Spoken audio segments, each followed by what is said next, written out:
Así de sencillo, nos recibe en su estudio José Esturain, arquitecto panameño, y nos recibe con una cerveza Oficial.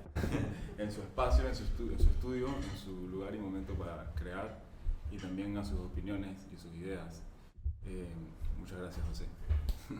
A la orden. Amigo, esto, claro, la gente va a querer conocer quién es José Esturain y todo esto, ¿no? Entonces podemos irnos como referenciando, quizás pegándonos un poco a lo que ha sido como tu proceso como formado como arquitecto, Ok. hasta lo que venga hasta Hoy los en día, días. ok. Exacto. Bueno, ¿Por qué arquitectura, digamos, eso? no sé, la verdad, bueno, mis papás son arquitectos, los dos, pero mis padres siempre, o sea, estuvieron más relacionados a la construcción, a la obra Ok. física y no tanto al diseño. Sin embargo, quizás la obra más importante que ellos diseñaron fue la casa donde vivimos un tiempo, Wow. que fue una casa que la diseñaron para la época de la dictadura. Y como vino la invasión de Estados Unidos a Panamá, no se tuvo que parar el proceso de construcción. Y eso fue en el 89. Y la casa quedó diseñada desde el 89 hasta el 98, que fue cuando mi papá ya y mi mamá dije, bueno, vamos a construir la casa. Porque el lote estuvo ahí comprado y ya tenía el proyecto de Sí, diseño. tenían el diseño. Y ya estaba Se diseñado. estaba añejando el diseño. Sí, el diseño ya estaba ahí guardado en la viñeta. Entonces, yo siempre quise estudiar biología marina. ¿En serio? Sí, o sea, desde siempre. O sea, desde niño siempre veía Canal 8. Ok. Es CNN, que era el canal estadounidense en Panamá. Y los sábados ellos daban un programa de Jacques Cousteau. Claro. Entonces yo me veía todos los sábados religiosamente el programa. Y nada, pues siempre me apasionó los animales, principalmente los marinos. Y bueno, a medida que fui creciendo, iba estudiando, yo saqué, bueno, a mí me hicieron un diploma, en mi escuela le daba un diploma a todos los niños que sacaban más libros al año. Ok. Entonces yo me gané ese premio como 4 años Que consecutivos. sacabas más libros para leer. de Para la leer, biblioteca. exacto, Wow. exacto. O sea, el niño que más libros sacaba de la biblioteca fui Tenía yo un- durante 4 o 3 años en la escuela, en el IPA. Y me daban siempre a final del año este premio, pues, como de reconocimiento, ¿no? Pero eran puros libros animales. Yo me leí todos los libros animales de la biblioteca del IPA. Y bueno, o sea, incluso en mis últimos años ya yo estaba mentalizado, iba para sexto año, en el 98 yo iba para sexto año. Yo estaba mentalizado en que iba a estudiar biología marina. ¿Qué sucedió? Entonces, mi padre, ese año, ese verano, el del 98, nos dice vamos a empezar la construcción en enero.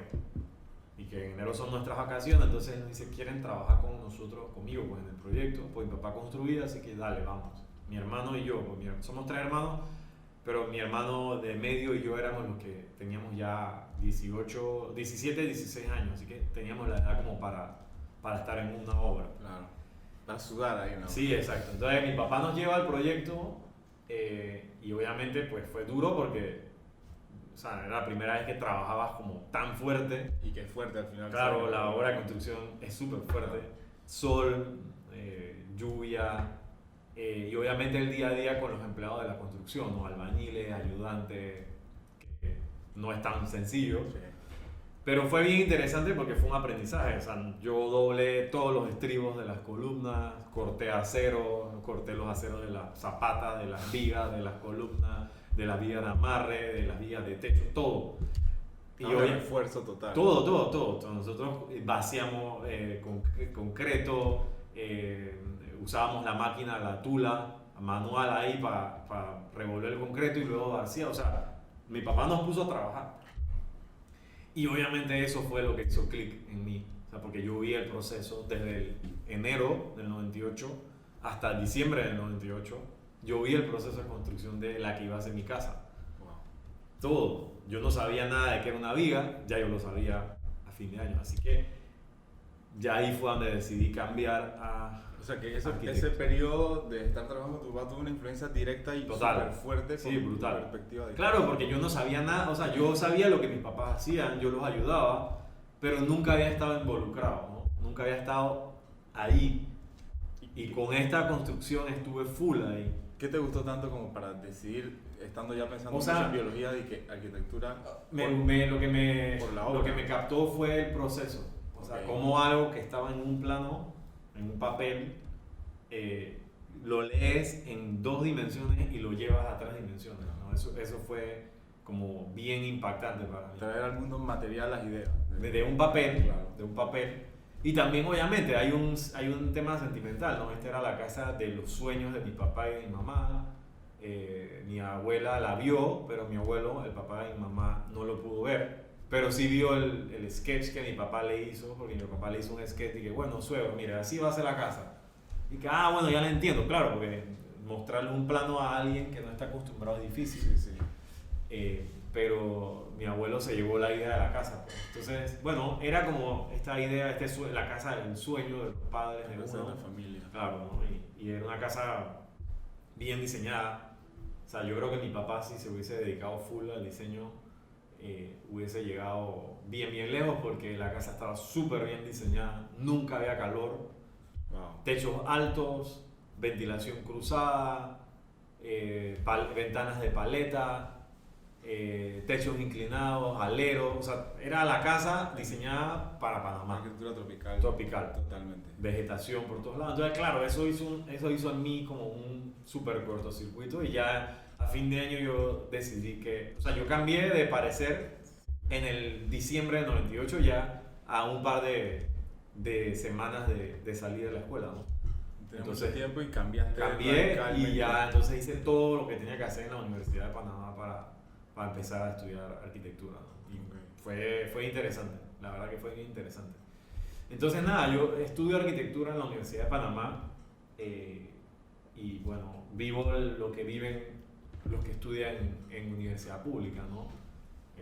Las mismas necesidades, falta de todo, no hay, la biblioteca está medio, la infraestructura en algunos salones bien, otros salones, pero bueno, ese es lo que Claro. se vive en Latinoamérica, producto de muchas cosas.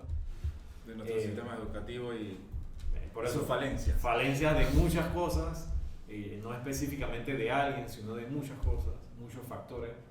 Y bueno, estudio arquitectura y estuve a punto de salirme porque, tengo que decirlo, tuve muy malos profesores. Sí, en ese momento. Ajá, o sea, primer año y segundo año fueron muy malos.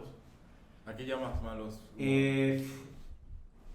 O sea, me refiero a profesores que no... O sea, lo que pasa es que yo ahora como profesor, porque yo daba clase, Claro.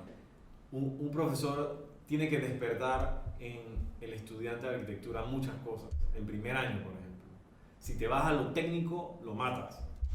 Sí, Porque una cosa es estar técnico en obra, pero una cosa es estar siendo técnico en un salón de clase. Son cosas distintas. Y sobre todo cuando llegas, ¿no? Primer año que vienes como con todo ese ensueño O sea, del creador y de... Y claro, hay muchos estudiantes, yo no, porque había pasado por esta experiencia, pero hay muchos estudiantes que estudian arquitectura porque dibujan bien.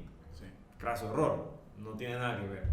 O hay muchos estudiantes que estudian arquitectura porque quieren tener plata. Craso error, no vas a tener plata. Sí, es muy, O sea, común, es muy común escuchar por ejemplo, que un padre ve que Ajá. su hijo dibuja bien y le dice, Ajá. deberías estudiar arquitectura Error. porque tienes... Error a Rafael, pero son cosas muy distintas. No.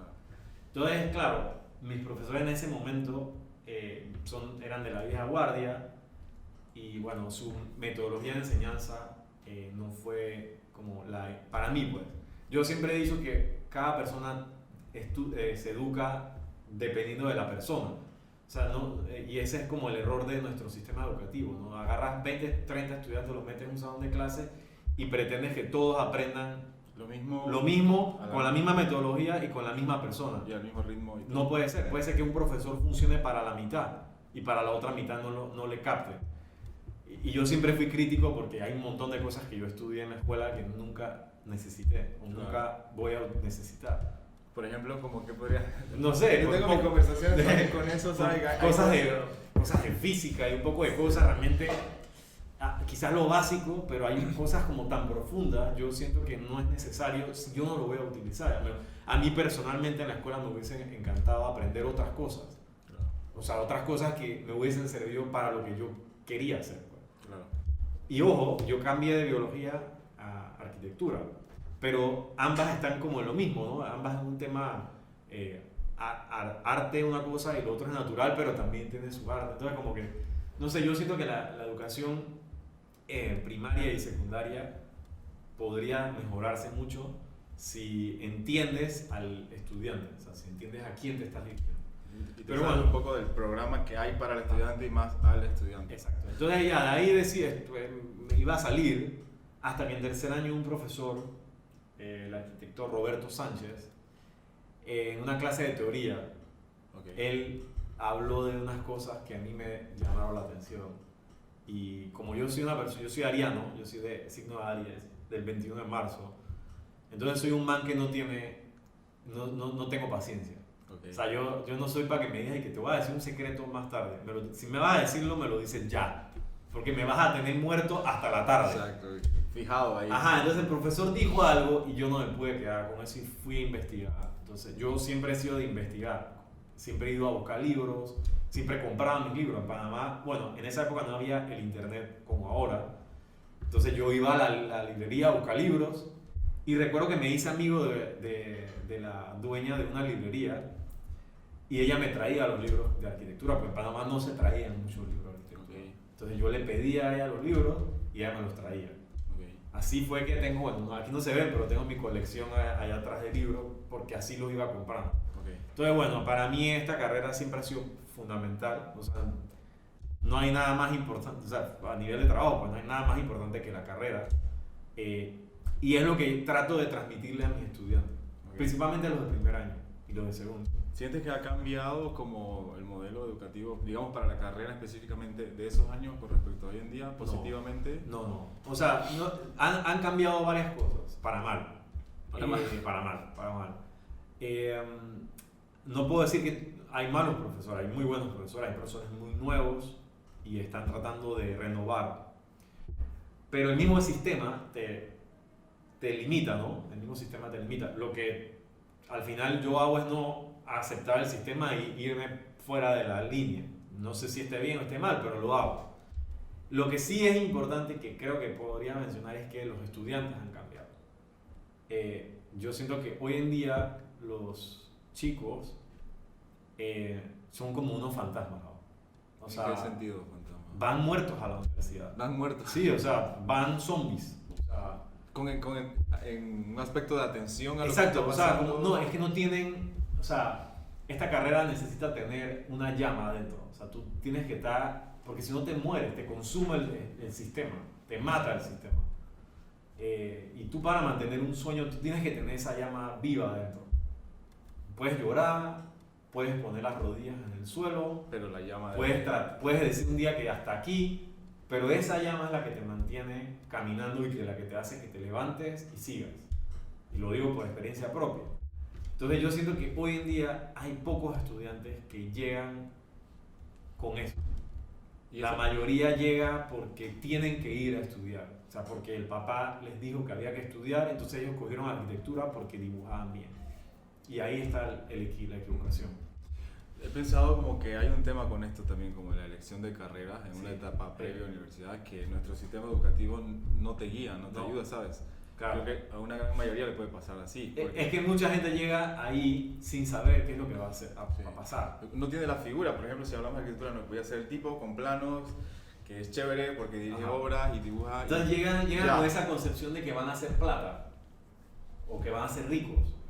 Porque obviamente en la Universidad de Panamá el prototipo de estudiante es un prototipo de clase media, trabajadora, incluso hay gente de clase baja que está haciendo todo el esfuerzo y es súper loable eso, ¿no? Y a mí como profesor es donde más me golpea, ¿no? Porque esta es una carrera que requiere mucha inversión. Entonces, ¿cómo le puedes exigir a un pelado que sus padres, no sé, ingresarán $200 al mes, que haga una maqueta de madera balsa que te va a salir 80 palos, ¿no? sea, esa es como la lucha constante, pero eso no me puede hacer, o sea, el base es que cuando uno piensa con el corazón siempre se equivoca.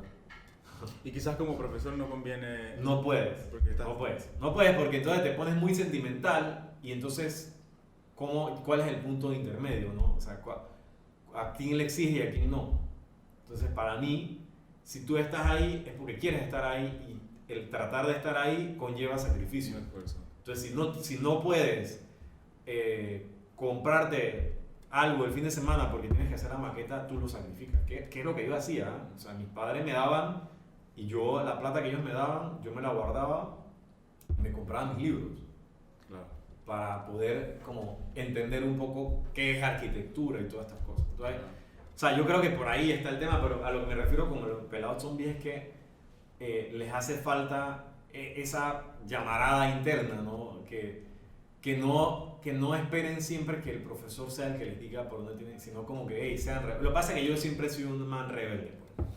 Por marca personal, ya. Lamentablemente esto siempre ha sido así. Tú dices como en ese caso de estar como muertos y no tener la llama, quizás como entrar sin ánimo de descubrir, de sí, pegarse o sea, a proyectos. Exacto, como que están ahí, llegan, se sientan, hay. el profesor le dice qué tienen que hacer, ellos reciben y Lo se que van, o sea, como que no hay más.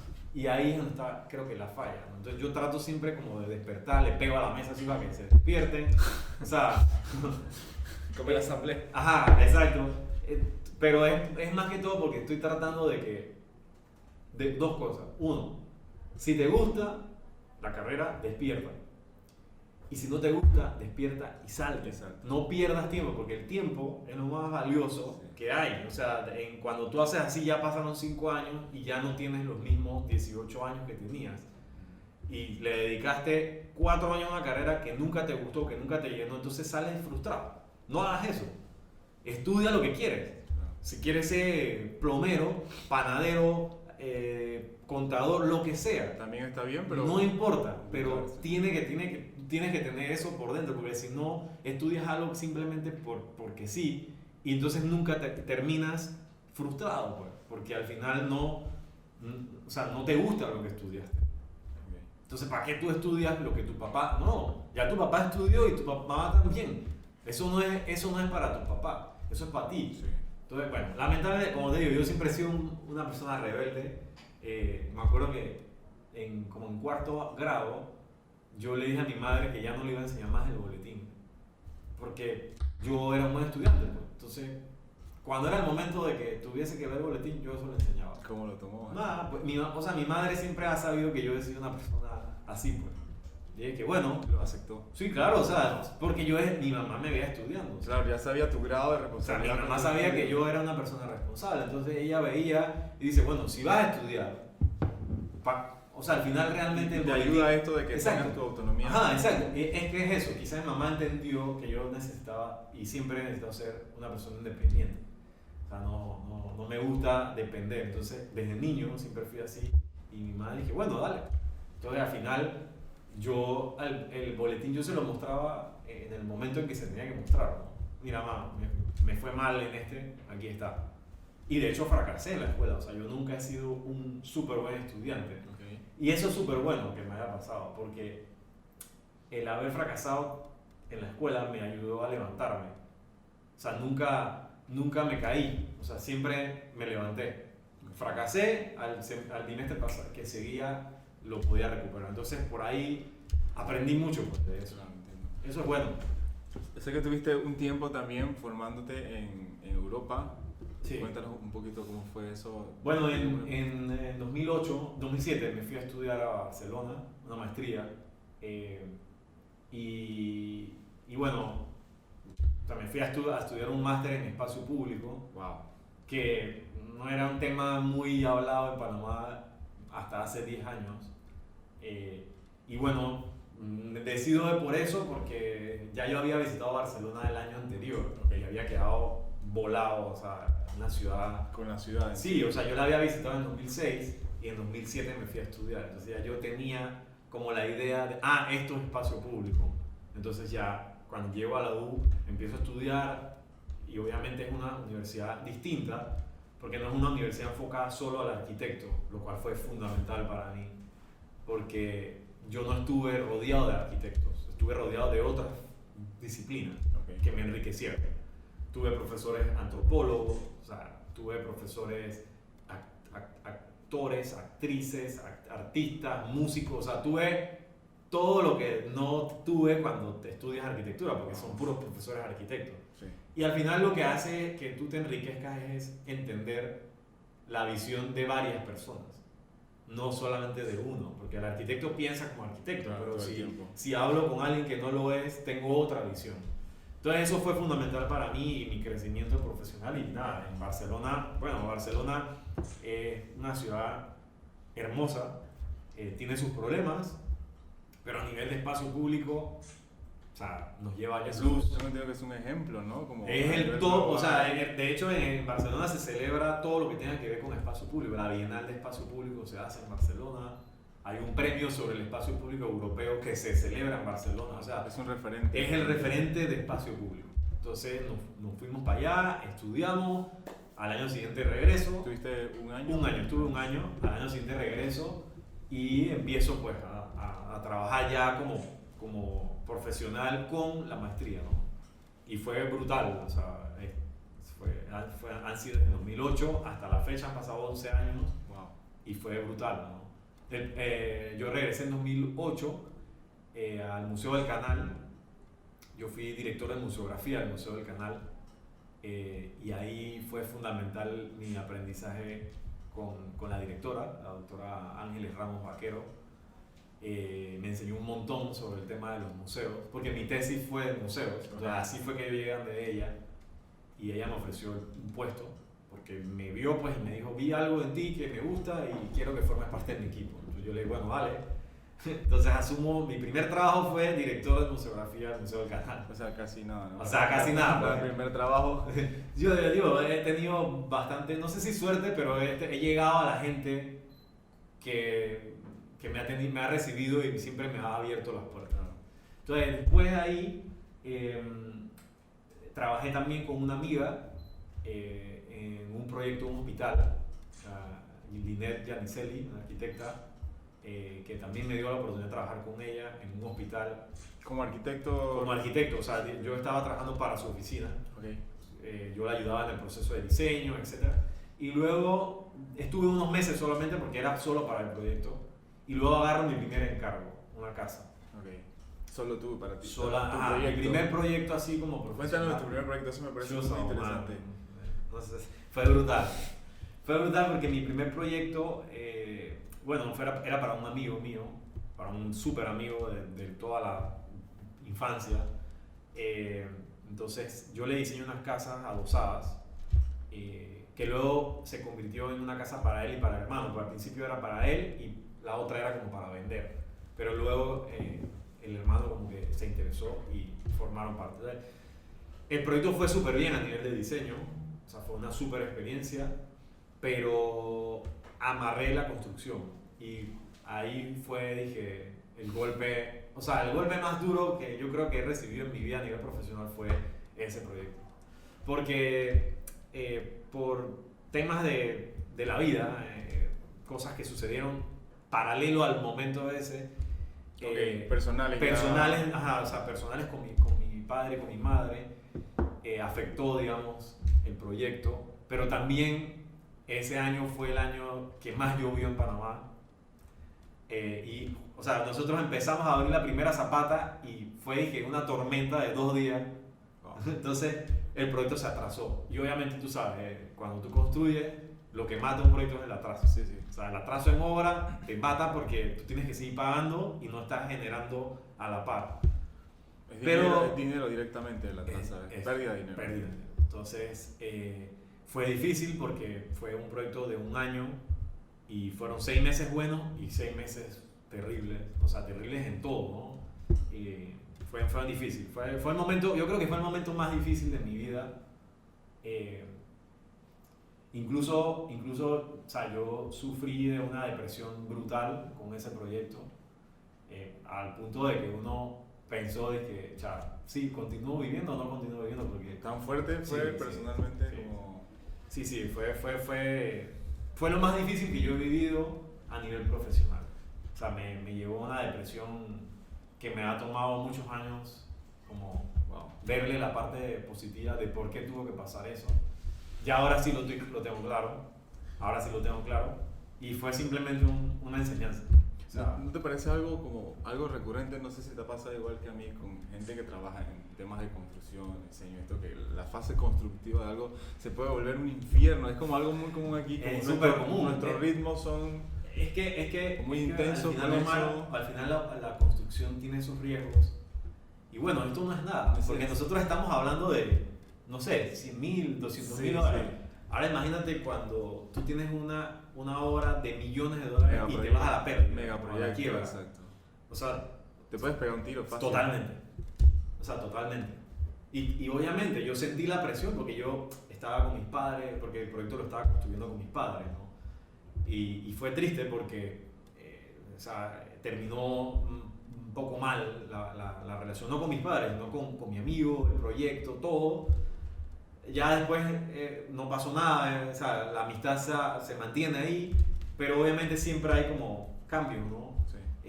Y personalmente uno asume la responsabilidad de haberse equivocado en algunas tomas, ¿no? O sea, claro, de decisiones que tú dices, yo debería haber hecho esto de otra manera, pero bueno, nadie tiene las cartas siempre yo aprendí que recién que uno trabaja con las herramientas que tenía en el momento, ¿no? Si yo hubiese tenido las herramientas que tengo hoy, yo no hubiese cometido, igual que mi padre, algunos errores que cometimos de toma de decisión en el proceso constructivo. Okay. Pero sí, la construcción es un riesgo y bueno, tiene su gente, no es como sí, hay gente que puede estar ahí. Sí, de hecho yo cuando terminé el proyecto que ya entregamos y ya se acabó, fueron meses después, porque tú quedas con deudas, pediste plata para poder terminar y fue un aprendizaje, fue un súper aprendizaje, pero como te digo, yo pasé una depresión fuerte, o sea, brutal. ¿Podrías decir que de ese momento como que optaste más por mantenerte con diseño arquitectónico claro, que querer andar? O sea, es como cuando te va mal con una novia y dices, ya no quiero saber de ni una mujer como por un año, bueno, así mismo. Okay. O sea, yo esa vez te entregué y dije, yo no quiero saber más de construcción, de nada. No quiero ver una bolsa de cemento. No quiero ver nada, no quiero saber nada, ni me llamen para nada. Y en efecto fue así por un tiempo, pero después uno va creciendo y se va dando cuenta que el miedo no puede hacer que tú decidas, o sea, tú no puedes decidir basado en el miedo. Okay. Esto lo he aprendido ahora, hace un par de años. Entonces yo decidí volver, o sea, sí, y me salieron cosas interesantes y las he hecho y las hemos terminado y todo ha estado bien y súper contento, ¿no? De los clientes. Pero fue un aprendizaje, ¿no? Fue como tocar fondo. Duro y ese fondo te hace pararte y decir, no está bien. Todas esas ideas las saco. Lamentablemente no todo el mundo tiene la fortaleza y lo que tus padres, ¿no? Y tu familia, que esté siempre encima tuyo y ánimo, ¿no?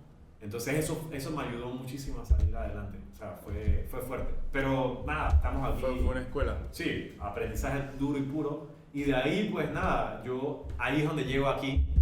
En el 2013 me mudo a este espacio. Y nada, pues este se ha convertido en mi casa. O sea, esta oficina, aquí ha pasado gente que aprecio mucho, que quiero un montón. Que han sido estudiantes y que ahora son profesionales.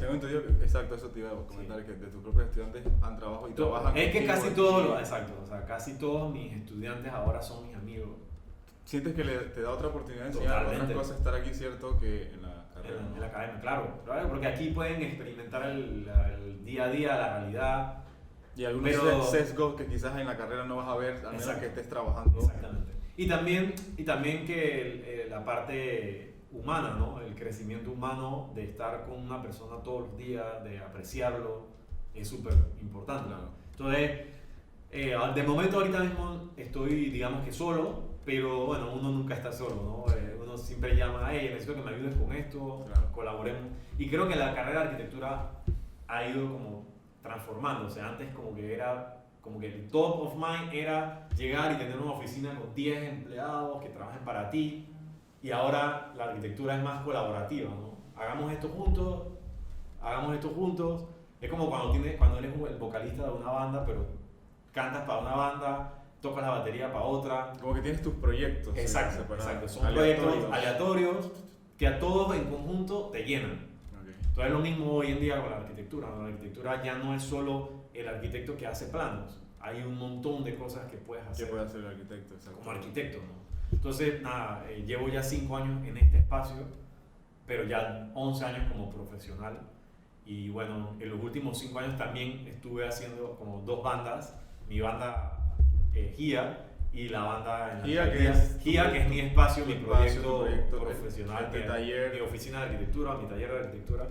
Y hace 5 años pues, que estuve dedicándoselo a la alcaldía, a la ciudad de Panamá. Claro. Trabajé ahí por 5 años en el último gobierno local. ¿Cuál era tu cargo? Subdirector de planificación urbana. ¿Qué tal? Bueno, bien, fue un periodo interesante porque fui interesante. el primer subdirector de planificación urbana de la ciudad de Panamá. Okay. Porque no había, o sea, la dirección de planificación urbana ya estaba estructurada, pero no tenía los cargos definidos, ¿no? Okay. Entonces es en el 2014 cuando ya se lleva a cabo un director y un subdirector y todo. Entonces ha sido un proceso súper interesante porque Panamá no hablaba de espacio público, ni de diseño urbano, ni de planificación hacía muchos años. Y en 5 años creo que se hizo bastante. Creo que ¿Cuál es la función de un subdirector? O sea, la dirección de planificación urbana es la parte urbanística de la ciudad. No todas las ciudades lo tienen. Chiriquí no lo tiene. O sea, las ciudades grandes de Panamá no lo tienen todavía. Y que deberían. Solo Ciudad de Panamá La tiene. única dirección de planificación urbana que existe en todo el territorio panameño es la de Panamá. Okay. Esa se termina de consolidar, porque ya existía antes del 2014, pero en el 2014 se consolida. Se contrata un director, un subdirector y empieza a aparecer equipo. Okay. Gente que ya estaba, que se queda, pero gente nueva. Que se recluta. Temas de movilidad, temas de planes distritales, o planes de ordenamiento territorial. O sea, se empieza a estructurar ya con el organigrama. Mucho trabajo también, porque después de muchos años de no tener nada, claro. es como... Fue difícil porque tenías que traer gente nueva, ¿no? Y combinarla con la gente que ya tenía la experiencia de estar ahí, el know-how y todo lo demás. Entonces, a mí me tocó, por ejemplo, una de las directrices que me pidió el alcalde Blandón en su momento fue generar proyectos de espacio público. Esa fue mi tarea. Entonces yo le dije, bueno, yo no puedo hacer eso solo. Claro. ¿No? Y yo me basé mucho en el esquema que usó Barcelona. Okay. En su momento, Oriol Bohigas, que fue uno de los arquitectos que llevó el proceso de transformación, él contrató un equipo de puros estudiantes de arquitectura. Se llevó sus estudiantes, obviamente basándose en sus características, porque una persona solo no lo puede hacer, se tiene que tener un buen equipo. Entonces eso fue, yo usé un poco el esquema, lo había leído, lo he estudiado. Y funcionaba. Y funcionaba bien, o sea, yo me llevé estudiantes que ya estaban en sus últimos años. Wow, ayúdenme a hacer esto una realidad, ¿no? Entonces vamos a hacer estos proyectos, el parque, las plazas. ¿Ya tú venías con ideas antes de entrar ahí? O sea, como un sentir tuyo de claro. que había cosas que hacer en la ciudad. Sí. Total, porque ya yo venía de Barcelona, tenía una formación y del 2008 al 2014 pasaron 5 años. 5 años justos que me sirvieron para entender cómo funcionaba la ciudad, qué necesitaba, desde mi punto de vista, pues, claro. Mi perspectiva. Y nada, pues, fue un aprendizaje. La verdad que siempre, o sea, bien o mal, yo tuve opiniones encontradas con el alcalde. Hay cosas que estuve de acuerdo y hay cosas que no estuve de acuerdo.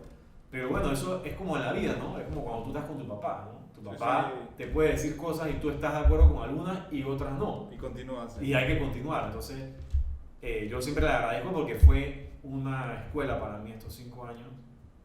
Y más porque me permitió trabajar.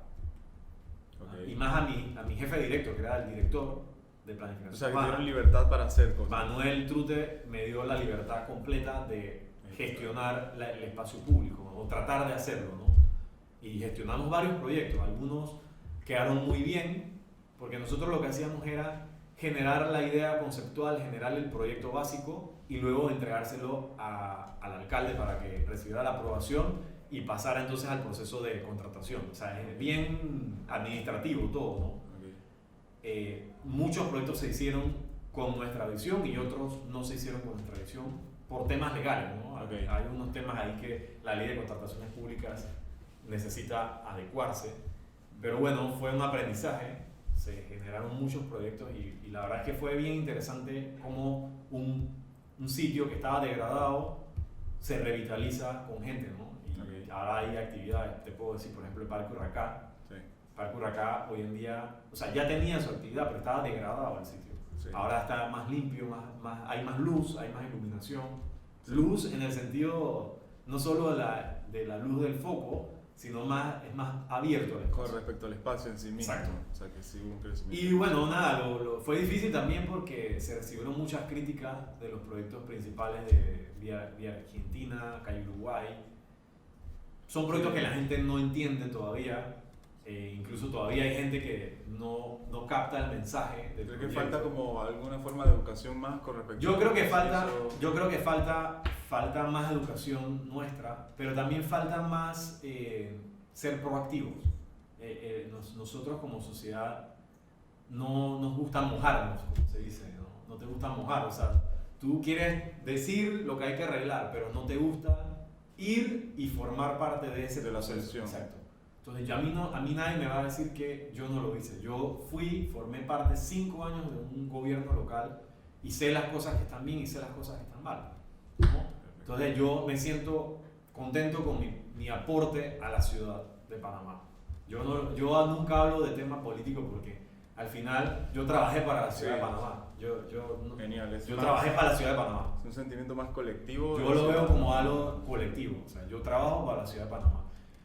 Eso me generó ciertos roces con algunas personas que no entendían eso de afuera, ¿no? Que usualmente, ¿sabes? Nuestra sociedad está acostumbrada a eso, ¿no? El contacto, que si yo llego y, no, yo hablo con él y yo lo convenzo, conmigo era un muro. O sea, si esto que tú me estás proponiendo afecta a la ciudad, no way, conmigo te vas.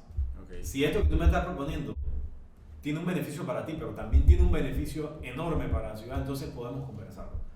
Pero si es solo el beneficio para ti y la ciudad no gana nada, ni hablemos. Puedes salir por donde entraste. Interesante. Creo que nos falta mucho más de eso en la administración pública. Yo pienso que es fundamental. En diferentes lugares.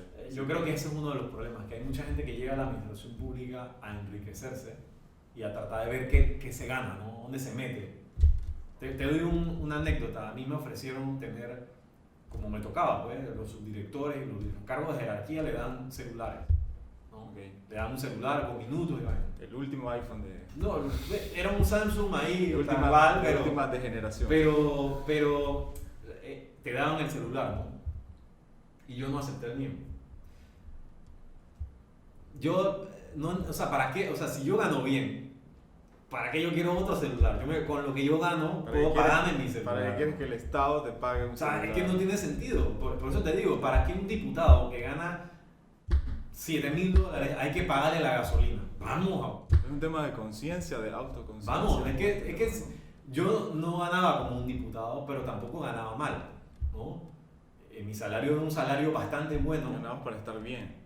Entonces, eso me alcanzaba suficiente para pagar mis minutos a mi celular personal. Y mi celular personal fue el que yo usé 5 años. Yo no usé ni un solo celular de la institución. Aunque en teoría lo debía hacerlo, pero yo lo devolví. Entonces, cuando lo devolví, la chica se quedó y dije, ¿pero por qué? Yo dije, que no lo necesito. Y fue interesante la cara de ella, ¿no? Porque ella se quedaba como, wow. O sea, sí, es que no es nada común, tú sabes que no es. Y no es que estoy criticando al que usó el celular. No, Okay. Yo estoy hablando de mi experiencia y de mi visión. Yo lo veo así. Yo creo que si tú tienes un buen salario, no tienes que más. O sea, a mí no me tienen que pagar la gasolina. Ya, yo con lo que gano, yo me pago mis cosas. Entonces es lo mismo. Los diputados con lo que ganan, suficiente para hacer mucho. Para hacer mucho. Entonces no hay que darle más cosas. Quítense todo el poco de ganancias que tienen al tema de los impuestos de auto, la gasolina, la comida. Tú ganas $7,000 al mes. Con eso te tiene que alcanzar para comer súper bien. Claro, debería. Porque hay un montón de gente que ni siquiera gana ni el 10% de eso. Y tiene que ver cómo subsiste. Entonces, o sea, yo creo que lo que hace falta es más mística de trabajo para el gobierno. O sea, muy pocos amigos míos se me acercaron para decirme, para decirme que ayúdame con esto, o sea, muy poco. Porque ya me conocen. Genial. Ya ellos saben que no juego en esas Son aguas. verdaderamente amigos. No juegas en esas Yo no aguas. juego en esas aguas. Entonces ya ellos me conocen, así que casi nadie se me acercó. Y ayúdame con... No. O sea, eran de que, oye, mira, tengo un problema, ¿cómo se soluciona? Ok, tienes que irte acá, tienes que irte acá, pero nunca Como fue así asesoría, como ¿no? tráfico Como- de info. Yo no juego en esas vainas. Genial. O sea, fue interesante. José. Fue un aprendizaje brutal. José, muchísimas gracias por recibirnos en tu estudio, en tu espacio, en tus ideas, en tus experiencias. Súper. Como educador, también como amigo y como participante también en lo que fue en la administración pública, una visión de seguro para algunos diferente de lo Total, que fue ese total. periodo. Quedan muchos más temas, de seguro puede haber otro momento en que Avísenme solamente. sigamos conversando. Muy ameno, te agradezco mucho. A la orden. Siempre bienvenido.